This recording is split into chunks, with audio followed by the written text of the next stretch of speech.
Okay. Oh, look at that. This is a long presentation, so excuse me for going a little fast.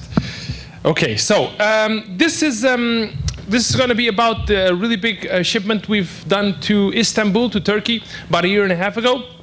So I'm going to tell you just a little bit about us. I mean, most of you guys already know it. And the order, equipment, so this is sort of a summary of the talk. Flying Sharks was established in 2006. We do collections, consulting. We do a little bit more than that. I'm a part-time professor also. I do some research. We get a lot of students involved in our work. Those of you that have been to RAW last year know about this. We give out a lot of grants, scholarships. And we like to think that we work in a really sustainable way. We do it old school, hand caught, you know, with the 2 nets and all of that. So it's really positive. Okay, so the order. We got this email from Gerard Boykas, this very nice South African gentleman who was a curator in Istanbul, and the Excel spreadsheet just went on forever, which is not the case now. Here we go. Okay, page down, and the Excel sheet just went on and on and on and on and on. And there was a total of 7,000 something fish. And we worked out that our share was going to be about 3,000. That's the Portuguese fish that we could be dealing with. So we were very happy when we got that email. Okay, so Istanbul was our destination, and our primary collections location is in Olhão. That's in the south of Portugal, very nice area for a holiday. We were also going to be collecting in Peniche, which is where I teach. That's north of Lisbon. We're also going to be collecting in Funchal. That's in Madeira, the Madeira Islands, very close to the Canary Islands, so Macaronesian fish, very, very tropical. And of course, in the Azores, in Orta, which is really literally in the middle of the Atlantic. It's part of the Mid-Atlantic Ridge. So this is where we were going to be collecting. Equipment, we had some challenges. We didn't have enough holding tanks in any of our places. We had 10 transport tanks. We were going to be needing 42. We didn't have enough filters, pumps, or anything. We didn't have enough people. By this time, it was just myself, Zé Graça, my partner, Mr. Morikawa, he's the director of Tunipex, the 3 of us, and we were going to be needing a lot of people. So we started ordering. We placed an order with Aquatic Ecosystems, very good people who all of you have met. We placed $25,000 for tanks and pumps and filters and a bunch of other things, but of course we had to put it all together. One thing to remember is we were getting all this stuff by boat, and you have to remember a few things. Taxes. We felt so special about paying the 25,000. We didn't feel so special when we had to pay 8,000, which is a third to the Portuguese government in taxes, because we didn't think about that. Anyway, you have to arrange road transport from the dock to the place. Accidents do happen. Things get broken up every now and then with all the container handling and everything. So you have to prepare for that sort of thing. Batteries, you can't just use any type of battery. You have to go with a dry cell. And see the little circle or the oval shaped thing down at the end? One thing, the one order we placed outside of Portugal was the one to Aquatic Ecosystems you just saw. Everything else we just sourced locally. And obviously, I don't need to tell you, in a small fishing town like Olhão, when we placed a 30,000 euro order for batteries, that guy's got a picture of us, and he's got the incense stick and the rice thing, and he just loves us. We're his best client ever. And that it makes a difference in the community. Batteries have to travel inside the appropriate airline box, so there was 1,000 euros for that right there. Okay. Then we had to build the 32 tanks, not that, which is not easy. The pallets, the wooden pallets here, you saw Laura's presentation, remember the wooden pallet? These have to be fumigated, because apparently there's some sort of a tick, whatever, that attacks the Portuguese pine. So anything that's wooden and leaves Portugal has to be fumigated, which we didn't learn until we got to the airport, and I'm not going to tell you how we fixed that, but until last night. Anyway, we had to... Anyway, we had to build lids and all sorts of things. We do have this really cool thing that's down at the end of the list. Obviously, these tanks are round. Pulling straps over them is not always easy because you don't want to break the plumbing, you don't want to break the windows, so the straps have a tendency to just kind of fall overboard. We've got this cool little system that the straps go through these metal eyes so that they stay in place, and the airlines really like that. Oxygen, we can't just throw oxygen cylinders on top of the tank, so we got these stainless steel submarines, as we call them, that look pretty damn sweet. We bolt those to the wooden pallet. 2,000 euros in stainless steel, 9,000 euros for a deposit just to use the oxygen cylinders. We had to build new tanks in Olhão in the south of Portugal, employ lots and lots and lots of my students, 10,000 euros right there, and collections. So it just keeps adding and adding and adding. Collections in all of these places. Olhão, we didn't really have to do anything new. I mean, we've been collecting there. I've been collecting there ever since my days at the Oceanarius, all the way back from 97, so it wasn't really nothing new. We were working with our guys from the SetNet. And then, okay, clicker bed. Oh, sorry, okay. Okay, there we go. Now, pretty fish we collected in Olhão, bonito tuna, bull rays, torpedo. I mean, we had about 50 different species. These are just some pretty pictures I wanted to show you. There we go. Peniche and Cascais. Cascais is another nice town near Lisbon. We collected some small stuff also. Nothing new, you know, we got our scuba tanks on our backs. We hand collected a lot of small fish.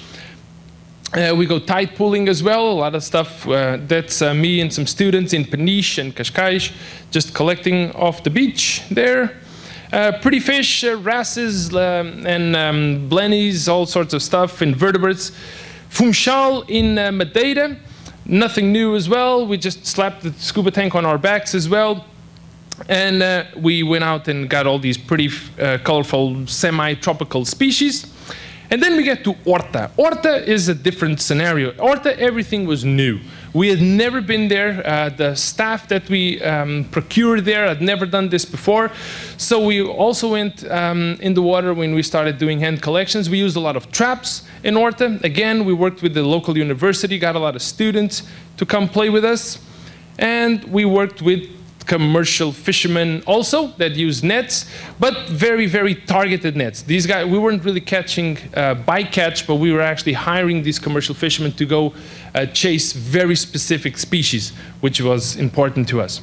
Cast nets, we use those big times in the big time in the Azores as well, and here's some pretty fish we got in the Azores. Holding, here's where it gets interesting.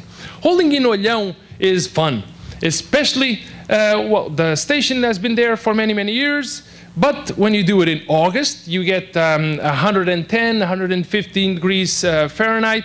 So shade is important. You have to buy shade cloth, and you have to really make sure the temperature doesn't get too crazy.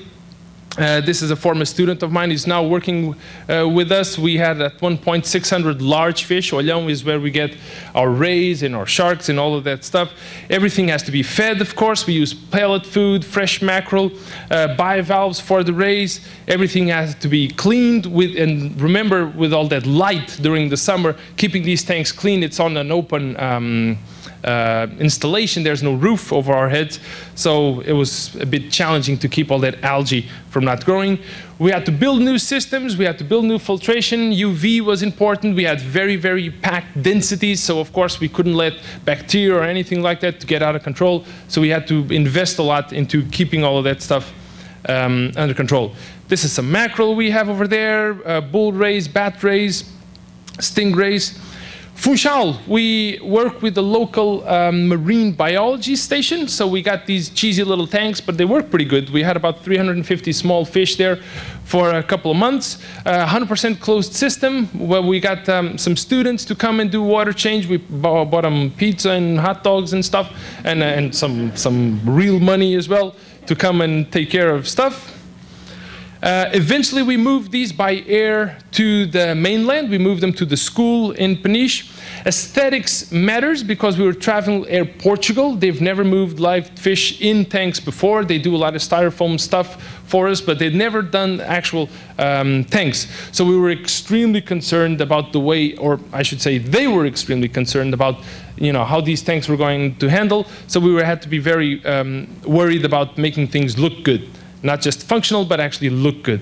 Again, we supersaturated the water with 300 or 400% oxygen because we weren't allowed to use oxygen during a commercial passenger flight. We could use filtration, but not the oxygen, so it was important to have water supersaturated with oxygen. During the time the tank is sealed, we use these little aeration units that just kind of help the oxygen that's above the water and it dissolves better in under the water. Loading the pallets at the terminal in Funchal at night is nice because it's empty. These guys don't really do this sort of thing often, but doing it at 4 a.m. is not so nice.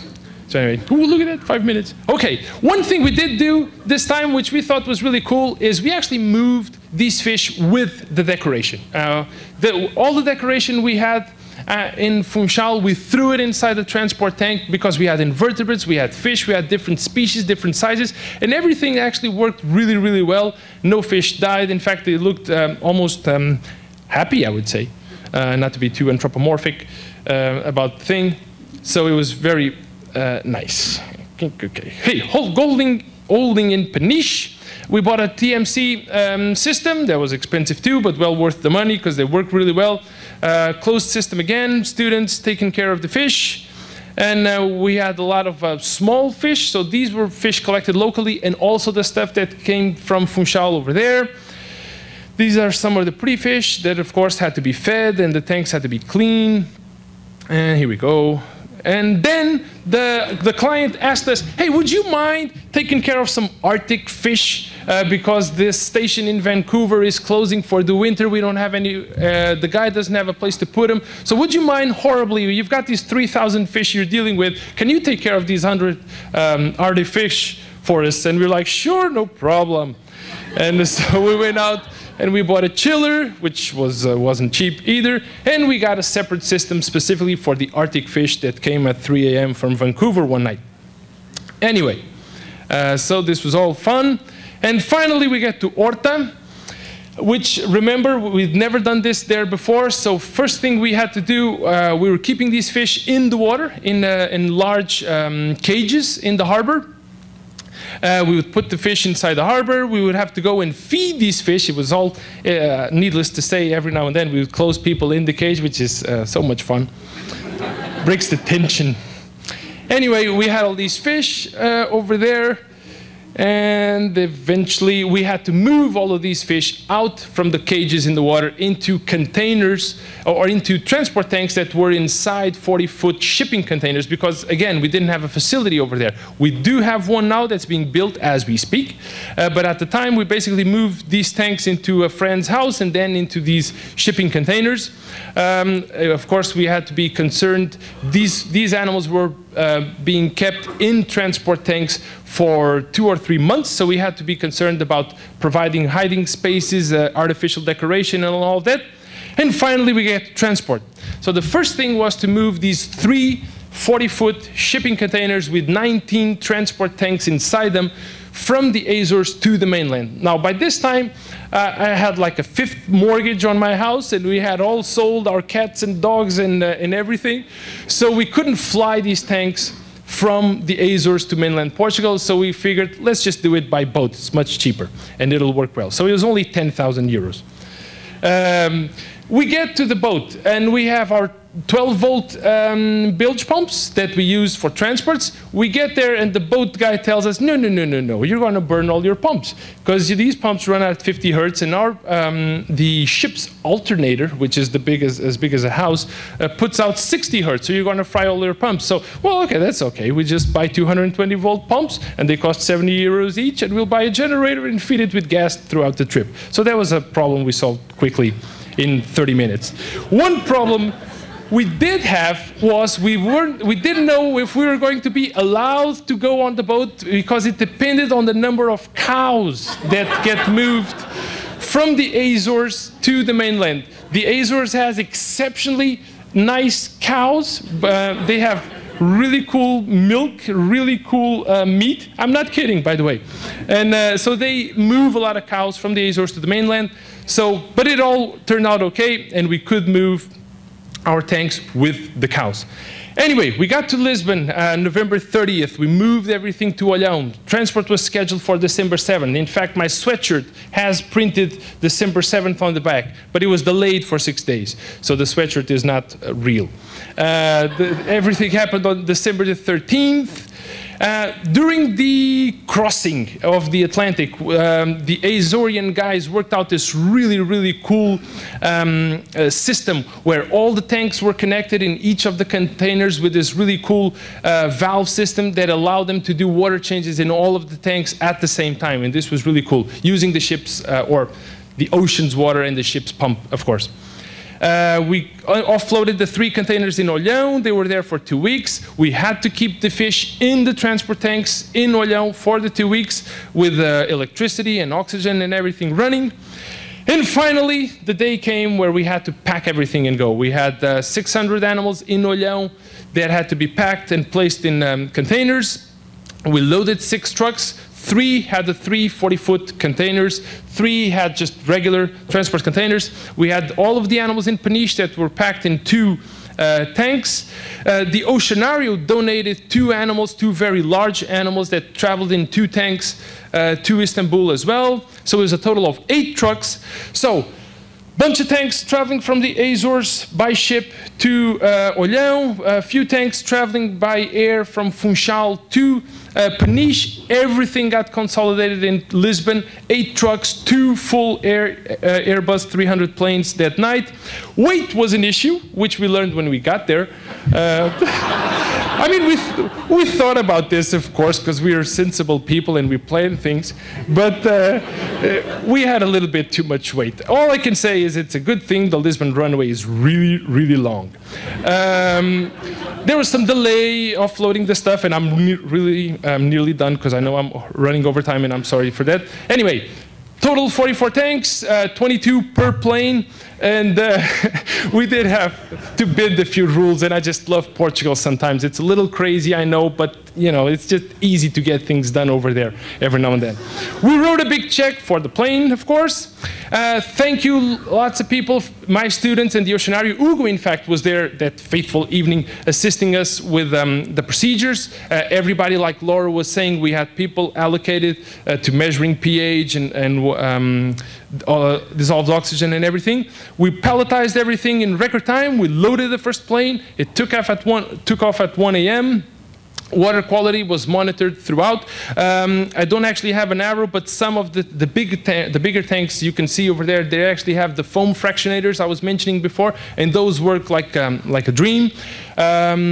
Water buffering with Amquel and sodium bicarbonate throughout. I'm proud to say we kept water quality absolutely pristine during the whole transport, which was really, really cool.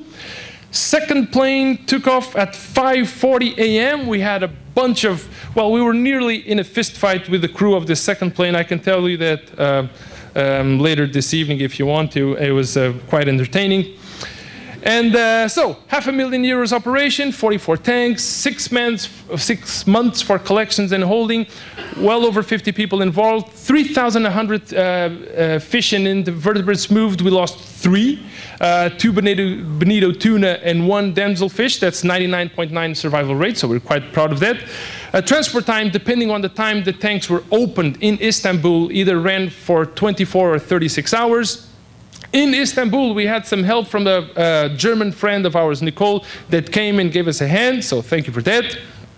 And I've got a lot of people to thank. I'm not going to go through the list, and I want to thank the RAW Program Committee for giving me the opportunity to present this to you. And last slide, as you know, after RAW last year, my fiancé then and I traveled to Las Vegas, and we got married Star Wars style, and we made a new friend.